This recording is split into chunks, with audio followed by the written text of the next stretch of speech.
こんにちは、ほやです。今回は、葉山の磯で、ウミウシを探します。ゴールデンウィークの、ど真ん中なので、かなりの人数が、磯に出てきています。それでは早速、始めましょう。気温は暖かくなってきましたが、まだまだ海水は冷たいので、今回も水面上から手が届く範囲で、石をひっくり返しながら、ウミウシを探します。ひっくり返した石は、できる限り、元の状態に戻します。おお。クロヘリアメフラシが、ごちゃっとなっています。とりあえず、写真と動画を撮っておきましょう。クロヘリアメフラシです。その名の通り、体の端っこが、黒くなっているのが特徴の、アメフラシの仲間です。おーっと。見事に体の位置を動かしましたね。さっきのとは、別の個体です。アメフラシというと、磯で見つかる、比較的大きな生き物を想像しますが、クロヘリアメフラシは、大きくても5センチくらいの、小型のアメフラシです。お尻を、ぴょこぴょこ動かしながら、移動していますね。どんな意味がある、行動なんやろな。画面の中央に、ムカデミのウミウシが映っているのが、わかりますでしょうか？ここと、ここにいます。青い体は、結構目立つので、水面上からも、はっきりとわかります。ここで撮影した動画が、こちらです。周りの赤い海藻との、コントラストが、美しいですね。もう一方の個体が、こちらです。赤い海藻の、向こう側に見える感じも、また美しいです。海藻を避けて撮影したのが、こちらです。規則正しく並んだ、ミノの形状が、美しいですね。観察ケースにも、入ってもらいました。5センチくらいの大きさですが、体が細長いので、実際より長く見えますね。今年は、ムカデミのウミウシの当たり年のようで、今の時期は、例年より多くの個体を見つけることができています。今度は、画面の中央に、紅絞り貝が映っています。のんきに、石をひっくり返している場合ではないです。実は、かなり興奮して、おー、と叫んでました。ここです。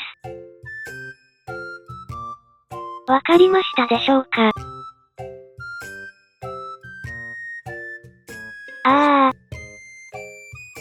美しい。前回の、葉山での磯遊びで、別のグループが見つけていて、いつか絶対に自分で見つけたいと思っていたのですが、すぐ次の機会で、見つけることができました。結構元気に、動き回っていますね。後ろ姿も美しい。上からの撮影です。赤い、螺旋状の模様が、とても美しいです。体の前方にある目も、可愛いですね。おお。器用に、別の石に乗り換えました。かなり活動的な個体のようです。観察ケースに入ってもらいましたが、ここでも、元気に動き回っています。大きさは、2センチくらいですね。貝殻を持つウミウシは、体の大きさに比べて、貝殻が小さいので、貝殻に身を隠すことができません。その結果、体をひらひらさせながら、優雅に動く、美しい姿を見ることができます。壁をよじ登る姿も、美しい。カメノコフシエラガイを見つけました。こちらも、かなりの速さで動き回っていますね。何をそんなに、急いでいるのでしょうか。石をひっくり返したところにいて、じっとしていることが多いウミウシのはずですが、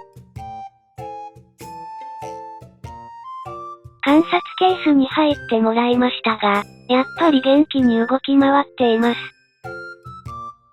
大きさは、3センチくらいですね。カメノコフシエラガイは、カラーバリエーションが多く、茶色い個体や、梅干しみたいな赤い個体も見かけます。他のフシエラガイの仲間とは、体の模様で区別するのが、わかりやすいと思います。ここからは、今回の磯遊びで観察した、ウミウシ以外の生き物を紹介します。砂潜りです。シャコっぽい姿をしていますが、分類的には、エビや、カニに近い仲間です。砂潜りの仲間は、体の右側の爪が、大きく発達しているのが特徴です。日本近海には、砂潜り、日本砂潜り、ハルマン砂潜りの3種類が生息しているようですが、図鑑で見ても、違いはよくわからないです。食べられないことはないようですが、積極的にとって食べている地域はないようで、釣りの餌としての利用が多いようです。なんか変なやつを見つけたので、網ですくって、観察ケースに入れてみました。これ、実はカニの幼生なのです。暴れるように、元気に動き始めました。ウミウシばかり見ていたので、ものすごく速い動きに見えますね。カニの仲間は、卵から孵化すると、ゾヤ幼生期と、メガロパ幼生期を過ごして、大人のカニの姿になります。この個体は、おそらく、メガロパ幼生期の最後に近い段階だと思いますので、もう1回か、2回くらい脱皮したら、おなじみのカニの姿になると思います。ヤマトホンヤドカリを見つけたので、殻から出てくるところを観察しようとしたところ、イソスジエビが近くに寄ってきました。相模湾沿岸での磯遊びでは、一番たくさん見られるエビだと思います。食用とはされていませんが、かき揚げにして食べると、結構美味しいらしいです。エビなので、近寄ると素早く逃げることが多いのですが、今回のこの個体は、逃げるどころか、こちらに寄ってきています。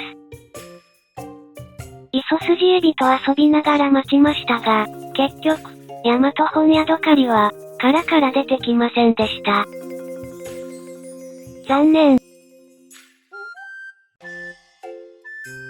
片付けをしていたところ、巡回の方から、磯遊びのルールの案内を渡されました。自治体ごとに、ルールが決められていますので、必ず守って遊びましょう。今回は、このくらいにしておきましょう。もう少し水温が上がってきたら、シュノーケリングも再開したいと思います。今後も海の生き物動画を上げていきますので、チャンネル登録をよろしくお願いします。それではまた、どこかの海でお会いしましょう。